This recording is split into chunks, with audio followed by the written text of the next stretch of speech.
Hop, ito na ang Honda PCX 160 version 2 Road Sync model, ABS and Showa shock sa likod. Ayan.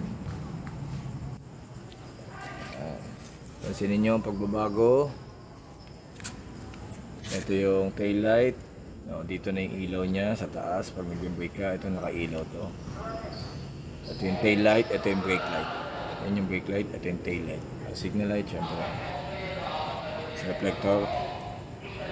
Tapos binilang ko na siya ng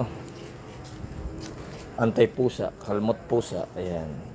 Para hindi siya makita ang ulo natin. Kabago-bago may kalmot na agad. Tapos yung TFT display, ayan napakaganda. Para gaya sa ADB 350. Tapos ito yung pagbabago niyan. Road sync. Ito yung configuration. Hindi ko pa alam to kasi nalobat yung cellphone ko nung i-demo na sana sa akin to. Magda-download ka ng Road Sync app sa App Store. Tapos i-connect yan dyan. Yun, hindi ko pa alam eh. Tapos traction, busina, signal light. Tapos yung passing light. Teka, testing natin. Wala.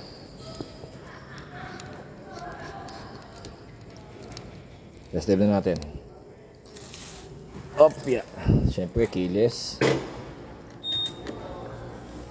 Yun napakaganda ng ng panel gauge Ayan, may ABS, may traction, tapos yung idling stop, automatic stop yan. Tapos papatay natin kung ayaw mong mamatay yung makina, tuloy-tuloy nag-idling. Pagka naka-idling stop, pagka traffic, naka-on yung makina, biglang mamamatay yan para makasave ng gas. Okay, start na natin, test drive natin. Signal light, hazard, ito hazard. Hazard switch. Okay, test drive natin. As napansin ko sa PCX 160, yung tunog ng engine niya, medyo may garalgal, medyo may tapang. Kasi yung motor kong Honda Click 125, pagka malamig yung makina, pagka start mo, may garalgal siya kuna, tapos biglang pipino. Ito hinahanap ko yung pino niya, wala na, ganun na talaga siya. Yun yung sabi sa akin sa Honda yung mekaniko doon, yung nagde-demo doon, yun yung sabi sa akin. Tapos yung comfort ng Honda PCX napakaganda. Yung upuan kasi malapad, tapos may kurba siya rito sa may likod ng puwet mo. Yun yung huhulma sa puwet mo na parang maglalak. Ayan, hindi dudulas. Ayan. Tapos syempre may leg room doon, pwede mong iunat yung paa mo. Pag nangawit ka na sa ganitong posisyon, yung ordinary position ng paa, ano pa ba? Yung ilaw, testing natin yung ilaw. Kung gaano kaliwanag. Punta tayo sa madilim. Ayan. Ito. Gusto madilim tong pipit tayo konti. Ayan, madilim yan papatayin natin. Patayin muna natin. Tapos yan para makita natin comparison. Yun. Tapos yung high niya, actually nandito na yung high niya maninibago ka. Dati yung sa mga Honda Click dito yung high tsaka low. Yan dito na sa passing na na siya, kasama na siya sa passing light. Ayan, passing. Tapos yung high, tulak mo siya. Ayan, kita nyo, ayan. Passing, yan, naka-low yan, tapos angat mo lang konti. Isang angat lang, yan, yung high. Maliwanag. Pero tingin ko kailangan pa rin ng mini driving light to. Lalo na sa mga long ride. Yung mga pupunta ka ng north, pupunta ka ng south, yan. Yung mga malayo ang biyahe, lalo na paggabi, napaka-importante pa rin ng mini driving light. Yung signal light, ayan. Napaka-premium niya pag ginawa ka mo siya. Compare sa Click 1 to 5, parang plastic lang na ordinary. Ang ganda. Medyo matte pa siya yung ano niya. Tingin ko mahal to. Kasi yung sa Honda Click, ilang beses na ako nagpalit ng ganito. Nasa 1,000, 1,2, 1,3. Ewan ko lang ngayon kung magkano. Kasi inflation eh. Ito baka abutin ng 2,000 to kasi may road sync ano to eh. Road sync, ito yung road sync eh. Ano. Yan. Tapos balik tayo. Test drive natin yung preno. I-test natin yung preno. Takbo tayo ng mga 20, tapos magpe-preno tayo. O kaya bitching ko.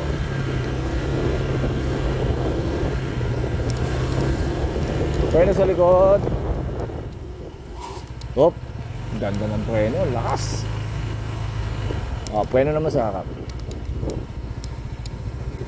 Takbo tayo dito ng mga 30. Yan, 30. Ganda ng preno. Wala kang pangamba na mag-i-slide ka. Kasi nakaka-ABS. Pagbigyan na natin yan. Yun oh. Tsaka yung takbo, napaka-smooth. Yung dual shock, napakalaking bagay. Sa mga Honda Click user dyan, mga single shock. Lalo na yung mga walang swing arm, yung mga Mio dyan. Pagka nasubukan nyo ang PCX o kaya NMAX, iba talaga ang komportable. O kaya Aerox, yeah. So iba talaga ang dual shock. Teka, balik na tayo. I-demo ko naman yung sa may helmet. Balik tayo sa maliwanag, yung may spotlight. Yung sa helmet, kasya ang full face helmet. NHK XL size, kasya mga paps. Dito tayo. Balik tayo dito sa clubhouse. Op. Ayan. Okay, yan. Ito yung helmet. Tapos ang kagandahan niya, nakalock na yung upuan. Hindi ka na mangambang babagsak na gano'n. Kumbaga makukuha mo ng dalawang kamay yung mga gamit mo dito. Ayan, kasya oh. Ayan, kasya. Kasya ang full face helmet. Tapos maluwag oh. Dami pang malalagay dyan. Kapote, yan, syempre importante yan. Dokumento. Ewan ko kung may nabibiling nilalagay dito para maisiksik yung mga dokumento o RCR yan. Okay, ay parang dito yun. Yan, siguro baka may nagbebenta niyan. Yan. Tak natin. Ayos. Sakto. Okay. Start ulit natin. Yan no. Ang ganda. Napakaganda ng panel gauge. Okay, siguro sa tingin ko nasabi ko na lahat eh. Yung side mirror, ano ba?